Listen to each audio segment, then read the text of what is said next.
Nós vamos abrir, irmãos, a palavra de Deus no livro do profeta Ageu, capítulo 1. Leremos todo o capítulo. Ageu, capítulo 1, de 1 a 15.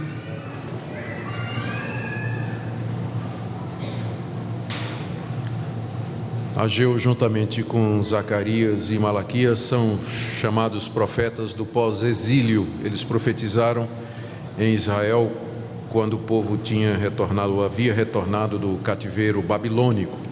O ministério deles foi durante a reconstrução do templo, da nação. Ageu, capítulo 1, verso 1 ao 15. No segundo ano do rei Dario, no 6º mês, no primeiro dia do mês, veio a palavra do Senhor por intermédio do profeta Ageu a Zorobabel, filho de Salatiel, governador de Judá, e a Josué, filho de Josadaque, o sumo sacerdote, dizendo: Assim fala o Senhor dos Exércitos.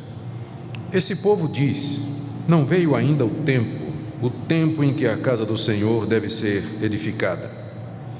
Veio, pois, a palavra do Senhor por intermédio do profeta Ageu, dizendo: acaso é tempo de habitardes vós em casas apaineladas, enquanto esta casa permanece em ruínas? Ora, pois, assim diz o Senhor dos Exércitos: considerai o vosso passado. Tendes semeado muito e recolhido pouco. Comeis, mas não chega para fartar-vos. Bebeis, mas não dá para saciar-vos. Vestis-vos, mas ninguém se aquece. E o que recebe salário, recebe para pô-lo num saquitel furado. Assim diz o Senhor dos Exércitos: considerai o vosso passado. Subi ao monte, trazei madeira e edificai a casa. Dela me agradarei e serei glorificado, diz o Senhor. Esperaste o muito, e eis que veio a ser pouco. E esse pouco, quando o trouxeste para casa, eu com um assopro dissipei. Por quê? Diz o Senhor dos Exércitos: por causa da minha casa, que permanece em ruínas, ao passo que cada um de vós corre por causa de sua própria casa. Por isso os céus sobre vós retêm o seu orvalho, e a terra os seus frutos. Fiz vir a seca sobre a terra e sobre os montes, sobre o cereal, sobre o vinho, sobre o azeite e sobre o que a terra produz, como também sobre os homens, sobre os animais e sobre todo o trabalho das mãos. Então Zorobabel, filho de Salatiel, e Josué, filho de Josadaque, o sumo sacerdote, e todo o resto do povo atenderam a voz do Senhor Deus, seu Deus, e as palavras do profeta Ageu, as quais o Senhor, seu Deus, o tinha mandado dizer. E o povo temeu diante do Senhor. Então Ageu, o enviado do Senhor, falou ao povo segundo a mensagem do Senhor, dizendo: eu sou convosco, diz o Senhor. O Senhor despertou o espírito de Zorobabel, filho de Salatiel, governador de Judá, e o espírito de Josué, filho de Josadaque, o sumo sacerdote, e o espírito do resto de todo o povo. Eles vieram e se puseram ao trabalho na casa do Senhor dos Exércitos, seu Deus, ao 24º dia do 6º mês. Até aqui, queridos, a leitura da palavra de Deus. Como eu disse, o profeta Ageu ministrou a palavra de Deus ao povo de Israel depois que este regressara do cativeiro babilônico, cerca de 70 anos. Durante 70 anos o povo esteve como cativo na Babilônia, espalhado por outras partes, como resultado do castigo de Deus por conta da idolatria cometida em Israel. Mas agora os 70 anos haviam se cumprido. Deus então traz o seu povo, pelo menos parte dele, de volta à terra prometida, como havia prometido através do profeta Jeremias e outros profetas. Cerca de 50 mil pessoas retornaram da Babilônia, e entre elas muitos sacerdotes. Outros preferiram ficar confortavelmente na Babilônia, onde se desenvolveu posteriormente uma grande comunidade de judeus, e de onde vem um dos Talmudes, que é uma tradição interpretativa judaica chamado Talmud babilônico, que é produto daquela comunidade que ficou lá. Quando o povo retorna sob a liderança de Esdras e Neemias a terra prometida por Deus, a primeira providência foi construir um altar. O altar havia sido destruído juntamente com todo o templo, as casas, o muro, a cidade havia sido assolada. O povo retorna para a cidade em ruínas e a primeira coisa, de fato, é construir aquilo que era o símbolo de adoração a Deus. E eles começam a lançar as bases do templo. Mas depois de um tempo, a obra de reconstrução parou. Primeiro havia a oposição dos samaritanos, que era o povo que tinha ocupado o lugar dos judeus na terra, depois que os judeus foram mandados embora. Os samaritanos disseram: o que é que vocês estão fazendo aqui? Essa terra é nossa. E os judeus tinham a oposição agora daquele povo que tinha ficado lá. A história dessa oposição está lá no livro de Esdras e Neemias.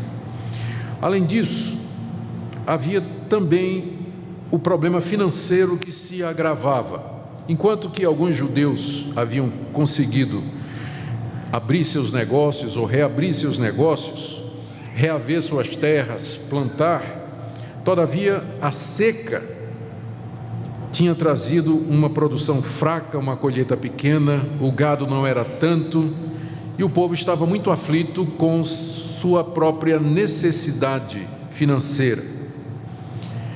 E durante 15 anos, então, o trabalho parou. O trabalho de reconstrução parou. E o povo se dedicou aos seus negócios, a arar a sua terra, a reconstruir as suas casas, e o templo ficou lá, aqueles grandes blocos de concreto, como um grande esqueleto exposto ao sol. E o povo estava se desculpando para não construir a casa de Deus. E a desculpa está aqui registrada: ainda não veio o tempo em que a casa do Senhor deva ser edificada. Não é que eles estavam se recusando a reconstruir, eles estavam dizendo que a hora não tinha chegado, eles estavam ocupados demais com suas coisas, eles tinham que construir suas casas, continuar seus negócios, investir na produção agrícola, na pecuária, enfim, havia um monte de outras coisas que na cabeça dos judeus tinha prioridade sobre reconstruir a casa de Deus. É quando Deus levanta Ageu e Zacarias, que são enviados como voz de Deus para falar àquele povo. E a mensagem de Ageu é exatamente essa: é tempo sim de reconstruir a casa de Deus. Na verdade, nunca deveria ter parado. Vocês deveriam ter dado o primeiro lugar, vocês deveriam dar os primeiros esforços a Deus, coisa que mais tarde seria repetida pelo Senhor Jesus: buscar em primeiro lugar o reino de Deus e a sua justiça, e todas as demais coisas vos serão acrescentadas. Isso que eu li para vocês é a versão veterotestamentária do Sermão do Monte, em que Jesus diz: busquem a Deus primeiro, e tudo mais será acrescentado a vocês. É sobre isso que eu queria falar nessa noite, mais uma vez. Existem muitas coisas aqui importantes a respeito da expansão e do nosso envolvimento na obra do Senhor, mas eu preciso fazer duas observações preliminares. Primeiro delas, eu não estou dizendo que a igreja hoje, construção é difícil, ela equivale ao templo do Antigo Testamento. O templo do Antigo Testamento era um símbolo da igreja, povo de Deus. Deus não habita em templos feitos por mãos humanas, Ele habita em algo muito mais precioso, que é o espírito humano, o coração humano regenerado. Portanto, ao fazer aplicações dessa passagem para nós hoje, nem por um momento imaginem que eu estou dizendo que as construções evangélicas que nós chamamos de templo, elas são equivalentes ao templo do Antigo Testamento. Não tem mais templo hoje, no sentido que havia no Antigo Testamento. Segundo, quando eu for expor o que Ageu diz aqui, que Deus estava esperando que o povo obedecesse para abençoar o povo financeiramente, eu não mudei e eu não estou defendendo a teologia da prosperidade. Mas eu creio que a Bíblia diz, aliás, eu sei que a Bíblia diz que Deus ama quem dá com alegria. E que se nós investirmos no reino de Deus, se nós abrirmos o nosso coração para o pobre, para o necessitado, para a expansão da glória de Deus aqui nesse mundo, Deus certamente não será cego nem surdo para com aqueles que se dedicam a Ele. Dito isso, vamos ver alguns princípios que estão aqui na passagem que eu queria trazer para nós hoje. O primeiro deles é esse aqui, que nós não devemos nos demorar em levar adiante a obra, a causa do Senhor, e nem devemos nos demorar a nos envolver com ela. Deus havia registrado a desculpa do povo para parar a construção, está aí no verso 2, assim fala o Senhor dos Exércitos, esse povo diz, não veio ainda o tempo em que a casa do Senhor deva ser edificada. Como eu disse, não é que o povo estava dizendo, nós não queremos nos envolver na reconstrução do templo, do altar, reativar os sacrifícios, mas é que agora não dá, exatamente agora não dá, nós estamos muito ocupados fazendo outras coisas. Não veio o tempo porque nós temos que construir primeiro nossa casa, temos que fortalecer nossos negócios. Não veio o tempo porque olha essa seca aí, essa carestia, os tempos são difíceis, olha a inflação, tudo é caro, como é que nós vamos fazer isso? Não veio o tempo ainda porque não veio o tempo, porque o tempo que eu tenho é para as minhas coisas. Era isso que o povo estava dizendo. E por 15 anos eles usaram essa desculpa, não veio o tempo, não está na hora, vamos esperar mais um pouco, vamos esperar mudar a situação, enfim, e o tempo estava passando e o templo continuava lá do jeito que estava, sem poder ser usado. Nós precisamos ter cuidado, irmãos, em não cair no mesmo erro. Num certo sentido, Deus tem pressa. Há milhares de pessoas ao nosso redor, nessa cidade, que morrem em trevas, sem luz. Milhares de jovens iludidos pela sedução das seitas, do ateísmo, que perdem sua fé nas universidades. Centenas de pessoas absolutamente em trevas e sem conhecimento da verdade. E nós dizemos, não é tempo ainda, não chegou a hora de irmos em frente, espalhar a obra de Deus. Essa passagem, esse capítulo 1 de Ageu tem sido comparado ao capítulo 28 de Mateus, a grande comissão, ide por todo o mundo, pregai o Evangelho. Era assim que o Evangelho era pregado, seria pregado no Antigo Testamento. O templo de Deus servindo como ponto para onde as multidões das nações viriam para conhecer a Deus e ouvir do seu nome. Nós não podemos deixar, meus irmãos, que as dificuldades e circunstâncias adversas da nossa época entravem a dinâmica do reino de Deus, porque sempre vai ser difícil, sempre você vai ter uma casa para comprar, sempre você vai ter um mestrado para terminar, sempre você vai ter um carro novo para comprar, sempre você vai ter alguma coisa pessoal sua em que você vai querer fazer. Quando é que você vai poder, se você for olhar dessa forma? Não vamos cair no mesmo erro. Não vamos esfriar o nosso ardor, não vamos encurtar a nossa visão, não vamos encolher a nossa mão e não vamos fechar o nosso coração e o nosso bolso para aquilo que é prioritário na nossa vida, que é de fato a obra de Deus. E isso me leva para o segundo ponto, que está óbvio aqui na passagem, que é esse. Nós precisamos examinar seriamente as prioridades da nossa vida.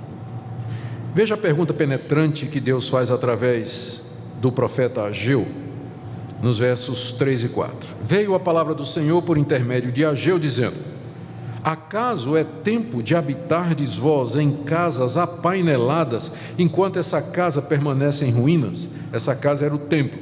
Deus está fazendo uma comparação entre a casa dele, que no Antigo Testamento era o templo, e a casa dos judeus, que estava dizendo, ainda não chegou o tempo de construir a casa de Deus. Aí Deus disse, tá bom, não chegou a hora de construir a minha casa, mas de colocar painel de madeira no teto e nas paredes da casa de vocês. Para isso vocês têm tempo, vocês têm dinheiro, mas para a minha casa vocês não têm. A gente tem que examinar as prioridades da vida. Temos que examinar aquilo que tem que ocupar o primeiro lugar em nossa vida. Qual era o pecado do povo? A prioridade daquele povo tinha que ser a casa de Deus, pois era ali que os sacrifícios eram oferecidos a Deus. Ali o Yom Kippur acontecia, o dia da expiação, em que o sumo sacerdote entrava no santuário, no Santo dos Santos, trazendo sangue de um cordeiro degolado para pedir a Deus perdão pelos pecados de toda a nação.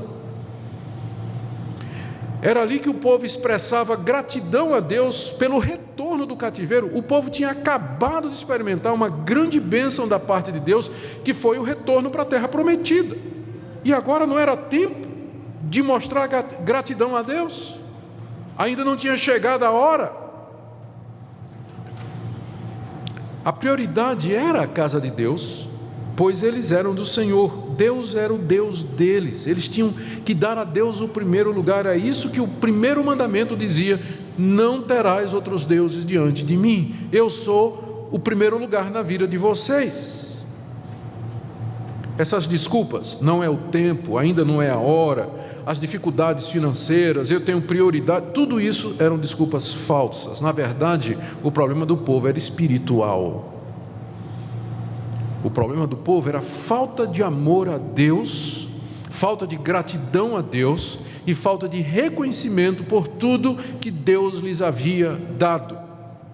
O que o profeta está dizendo, na verdade, o que Deus está dizendo através do profeta, é mais ou menos isso. Vocês deveriam lembrar por que vocês estão de volta, por que vocês estão na terra. Tudo que vocês têm procede de mim. Eu sou o autor de todas as coisas boas, como mais tarde Tiago diria: toda boa dádiva e todo dom perfeito são lá do alto, descendo do Pai das luzes, em quem não há mudança nem sombra de variação. Tudo que nós temos é de Deus, então sempre a Ele o primeiro lugar. Por isso, meus irmãos, precisamos ter cuidado para não cair no mesmo erro daquela geração. Tudo que foi escrito para nossa edificação. A obra de Deus, a sua causa, a expansão do Evangelho tem que ter prioridade em minha vida, porque foi através do Evangelho que você foi perdoado, que você conheceu a Deus, conheceu a Jesus Cristo e recebeu o dom da vida eterna. Se de fato o Evangelho é prioridade para você, se você já foi alcançado pelas bênçãos de Deus, investir no reino de Deus deveria ser prioridade, como o apóstolo Paulo certa vez disse à igreja de Corinto: se nós semeamos a vocês as bênçãos, as coisas espirituais, seria muito recolher de vocês as materiais. Se vocês foram abençoados, se vocês ouviram, se são edificados, será justo e correto, e eu pergunto isso diante de Deus, cada um de vocês, será justo e correto nós investirmos somente em nossos negócios, casas, carros, propriedades, estabilidade, lazer, viagem, e deixar a obra de Deus sem envolvimento? Qual é a prioridade da sua vida? Estamos contribuindo para a obra de Deus na mesma medida em que Ele nos tem abençoado? Estamos investindo no reino de Deus proporcionalmente àquilo que Ele nos tem dado? Essa é a pergunta que o profeta faz como porta-voz de Deus ao povo. É tempo de vocês investirem nas coisas de vocês, mas na minha casa não é? Essa é a pergunta que levanta essa questão de examinarmos as prioridades da nossa vida. Terceiro ponto, e aqui eu preciso ter cuidado para não ser confundido com o pregador da teologia da prosperidade. Eu acho que não tem esse risco, né? O ponto é esse: que a nossa estabilidade financeira dependerá em grande parte da prioridade que nós dermos ao reino de Deus. Eu penso que a Bíblia ensina esse princípio.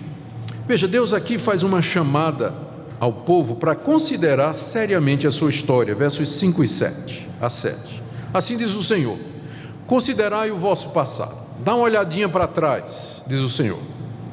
E no verso 6 ele diz: vocês semearam muito, colheram pouco. Vocês comem, mas não se fartam. Vocês bebem, mas ficam com sede. Vocês se vestem, mas continuam com frio. E o salário que vocês recebem parece que vem num saco furado. Sai do banco, quando chega em casa já não tem mais nada. No meio do caminho, conhece a sensação? Deus diz: olha aí a vida de vocês. De onde vem isso? Vocês trabalham, o resultado é pouco e o pouco não satisfaz.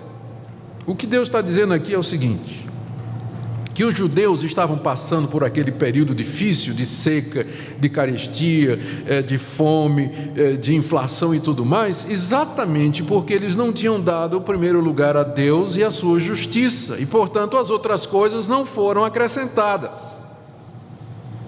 Já era a mão de Deus pesando sobre o seu povo, dizendo: as prioridades de vocês estão erradas. Eles plantavam muita terra, porém a colheita era pouca. Comiam e bebiam, mas continuavam com fome e sede. As roupas não aqueciam e o salário escorria entre os dedos. E a causa é essa. Veja como ele continua isso no verso 9: esperastes o muito, e eis que veio o pouco. E esse pouco, quando trouxeste para casa, eu com um assopro dissipei.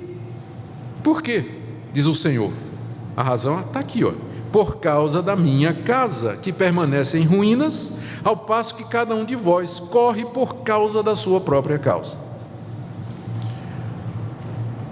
O que o Ageu está dizendo aqui para o povo é o seguinte: vocês sabem a razão por que vocês estão trabalhando muito, ganhando pouco, e depois, mesmo que vocês tenham, vocês não conseguem desfrutar, porque essa é a pior parte. São dois castigos, eu não sei qual é o pior. Primeiro é quando o que você recebe vem num saco furado. Todo mundo sabe essa experiência, né? Você até ganha bem, mas naquele mês o carro quebra, aí vai, né? Filho manda o telegrama famoso dizendo: papai, estou precisando de... Aí você já sabe, pior que quando não é o filho, é o genro, né? Aí você já sabe como é que a coisa vai. Doença na família que o plano de saúde não cobre, entende? Até ganha bem, mas está furado o saco do salário, vai embora tudo. Ou, de repente, até você ganha bem, mas você não consegue desfrutar. O homem tem uma casa na praia, mas simplesmente não tem tempo para ir. E quando ele vai lá para a casa da praia dele, ele fica pensando nos negócios, ou então está em briga com a mulher, com os filhos, não desfruta. Ele tem bens, tem propriedade, mas ele simplesmente não consegue desfrutar daquilo que ele tem. Conhece gente assim? Tem um monte de coisa boa, coisa maravilhosa que todo mundo queria ter, mas ele simplesmente não consegue desfrutar de nada disso. Todas essas duas coisas, o ter alguma coisa e desfrutar delas, isso vem de Deus. Está escrito lá no livro de Eclesiastes. O autor diz assim: uma coisa eu vi debaixo do céu, é o homem a quem Deus deu muita coisa, mas não lhe deu o privilégio de desfrutar delas. A pessoa tem muito, mas não consegue desfrutar. E Ageu está dizendo: olha, dá uma olhadinha na história de vocês. Já pensaram por que é que vocês plantam muito, colhem pouco, e o pouco não alimenta, não mata a sede e não aquece? É exatamente porque vocês não estão dando o primeiro lugar a mim. Gente, eu estou repetindo. Eu vou repetir o que eu disse. Eu não estou ensinando aqui a fazer barganha com Deus, que você vai dizer assim: então, pastor, é o seguinte, eu vou agora dar o meu dízimo, agora eu vou dar ofertas e tudo, para ver se Deus me abençoa. Eu não estou ensinando isso. Vocês nunca vão me ouvir ensinar isso, porque isso aqui tem que vir de um coração grato. Nós não fazemos barganha com Deus, nós mostramos nossa gratidão a Deus e o nosso amor para com Ele, através desses compromissos. Esse é o ensino geral da Bíblia toda, não é só Ageu. Não é só Ageu. A regra geral é essa: que o nosso Deus nos abençoa e nos dá alegria para desfrutar mesmo o pouco que nós temos, quando Ele de fato é o nosso primeiro lugar.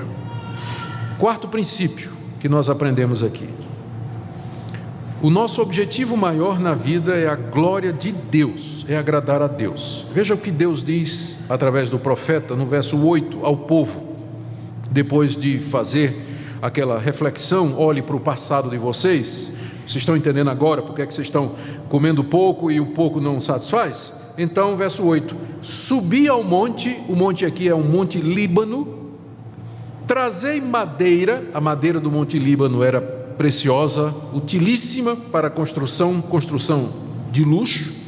Trazei madeira e edificai a casa não é de vocês, mas a minha, e dessa casa eu me agradarei e serei glorificado, diz o Senhor.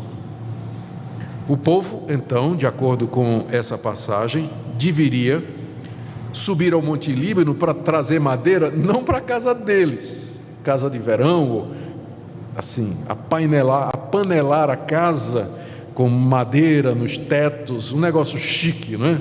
Deus disse, tá, vocês têm que fazer isso, mas só que essa madeira primeiro vem para mim. Lembra a história do azeite da viúva? A viúva lá morrendo de fome, não tinha o que fazer, traz a botija de azeite e o profeta diz o quê? Você vai preparar um bolo com o que resta. Você tem alguma coisa? Não, tem um pouquinho de azeite, um restinho de farinha aí. Aí o profeta diz, você vai preparar um bolo. Aí a mulher deve ter pensado, deve ser para mim e para o meu filho. O profeta diz, para mim primeiro. E depois sai preparando o resto. Não era para o profeta, era um símbolo de que ela devia primeiro pensar nas coisas de Deus. Quando a mulher faz o bolo e dá para o profeta, aí não para o azeite na botija. Deus está dizendo a mesma coisa, a madeira primeiro é para mim. E não vai faltar para vocês.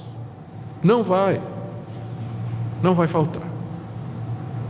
Ou seja, com isso Deus está ensinando o povo. O alvo de vocês é sempre a minha glória. São os meus assuntos. É o meu reino. Essa é a razão pela qual vocês ainda estão aqui nesse mundo. Essa é a razão pela qual eu abençoo vocês com saúde, com prosperidade, com recursos, com talentos. Não é para vocês gastarem em vocês prioritariamente.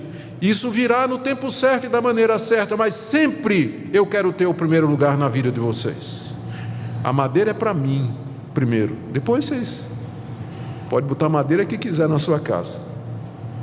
Mas subam no monte e tragam madeira para essa casa, que eu vou me agradar dela e ali eu serei glorificado. Em que sentido Deus seria glorificado se os israelitas dessem prioridade à construção do templo? É porque ali viriam as nações, viriam multidões de peregrinos conhecer o Deus de Israel e oferecer sacrifícios a Ele e ser instruídos na palavra de Deus. Entre as nações se diria, o Senhor cumpriu a sua palavra, restaurou o seu povo e a sua casa. Agradar a Deus, meus irmãos, é o alvo maior de cada um de nós. Quer comais, bebais ou façais outra coisa qualquer, fazei tudo para a glória de Deus. Último ponto aqui. Os efeitos do apelo do profeta. Está aí do verso 12 ao verso 15 que nós lemos. O povo começou a reconstrução 23 dias após a mensagem de Ageu. Dá para fazer as contas comparando o verso 1 com o verso 14b e 15.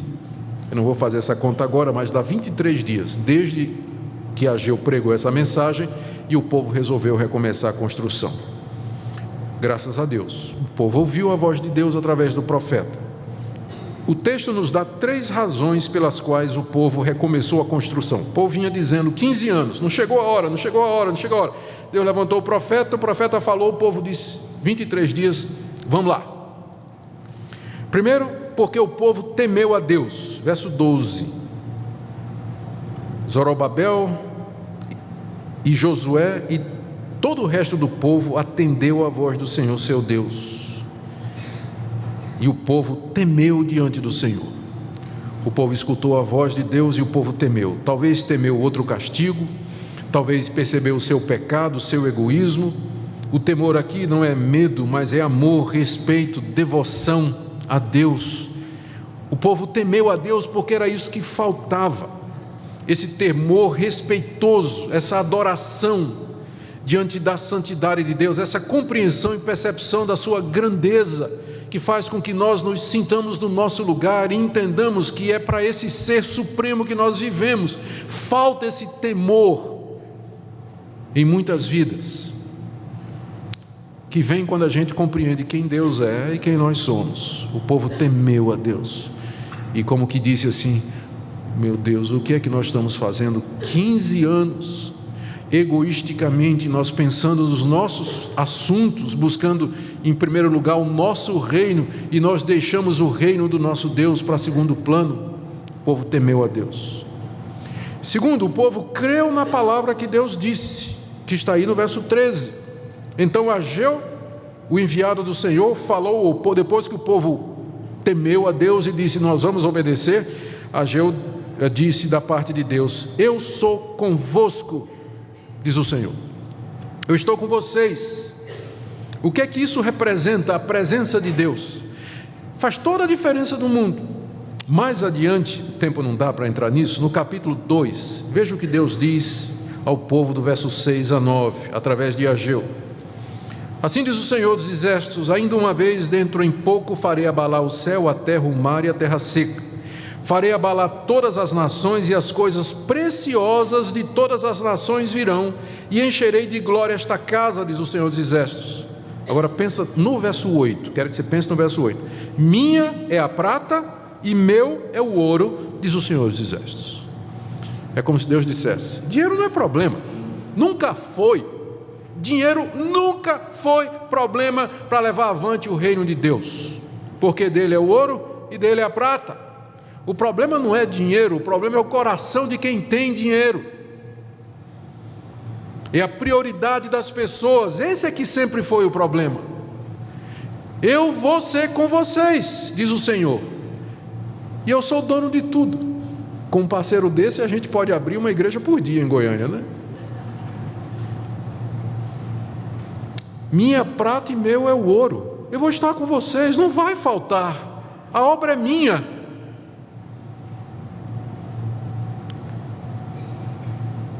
Vai depender, naturalmente, se vocês vão obedecer o que eu estou dizendo, se vocês vão ouvir a minha voz e parar com essas desculpas: ainda não chegou o tempo, ainda não chegou o tempo. Terceira causa dessa mudança de atitude no povo está no verso 14 do profeta Ageu. O Senhor, capítulo 1, verso 14: o Senhor despertou o espírito de Zorobabel. Zorobabel era o governador. Despertou o espírito de Josué. Josué era o sumo sacerdote. E o espírito do resto do povo, eles vieram e se puseram ao trabalho. Nós temos que admitir que a razão pela qual o sermão de Ageu funcionou não era porque Ageu era um grande pregador, mas é porque Deus usou a pregação de Ageu para tocar no coração do povo. Porque se Deus não levantar, a palavra aqui é despertar o espírito do povo, se Deus não despertar o espírito dos líderes, Zorobabel, que era o governador, Josué, que era o sumo sacerdote, a obra de Deus não vai para frente. Deus não somente tem todos os recursos, como Ele também tem a condição de mover o coração das pessoas. E é isso que nós pedimos a Deus nessa noite, que Ele, que tem todo o ouro e toda a prata e todos os recursos, mova o seu coração e o meu, para que nós entendamos que a razão pela qual nós estamos aqui nesse mundo é para usarmos os recursos que Deus nos deu para a glória dEle, em primeiro lugar, sem prejuízo, é claro, do sustento da minha família, mas sempre dando a Ele o primeiro lugar. O nosso Deus é o mesmo hoje e será sempre assim. Os princípios são os mesmos e Ele estará conosco sempre. Eu quero terminar com uma ou duas aplicações, meus irmãos. A primeira delas é essa daqui, que eu venho já repetindo durante a mensagem, vou só fechar. Se você pergunta qual o alvo da sua vida, qual a razão de ser da sua existência, você encontra essa resposta aqui em Ageu, você encontra essa resposta em Mateus, Sermão do Monte, você encontra essa resposta na Bíblia toda, 1 Coríntios 10, todos os textos que eu mencionei que dizem que sempre o alvo da nossa vida é Deus. Se você quiser, a resposta primeira do Catecismo Menor, qual a finalidade do homem? É conhecer a Deus e gozá-lo para sempre. Qual o fim principal do homem? Conhecer a Deus, glorificar a Deus e gozá-lo para sempre. Esse é o fim principal da nossa existência. Desfrutar da presença de Deus e viver para a sua glória. A minha pergunta é se você já entendeu isso. Como é que você se posiciona diante do que você ouviu nessa noite? Qual é o alvo maior da sua vida? Casar? Terminar seu curso, ter um emprego, se formar, comprar uma casa, ter um carro? Não estou dizendo que essas coisas são erradas, não. São boas. E Deus te dê graça de conseguir todas elas, mas elas são secundárias. O alvo maior da sua vida é glorificar a Deus. Todos somos chamados a fazer isso. E nós podemos fazer isso de maneira diferente. Você pode fazer isso na sua profissão. Você pode fazer isso como médico, como advogado, como bombeiro, como frentista. Você pode fazer isso como dona de casa. Você pode fazer isso como motorista de táxi. Qualquer lugar que Deus lhe for, qualquer que seja a vocação sua na vida, você pode fazer isso para a glória de Deus e servir a Deus. Todos podem orar, todos podem contribuir. Mas pastor, eu ganho tão pouco. Lembra da história da viúva pobre.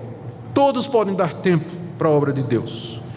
A pergunta nessa noite, terminando, é: quais são as desculpas que você tem dado para apenas ser um espectador e não se envolver na obra de Deus? Ainda não é tempo, eu sou muito jovem. Ainda não é tempo, estou me preparando para casar.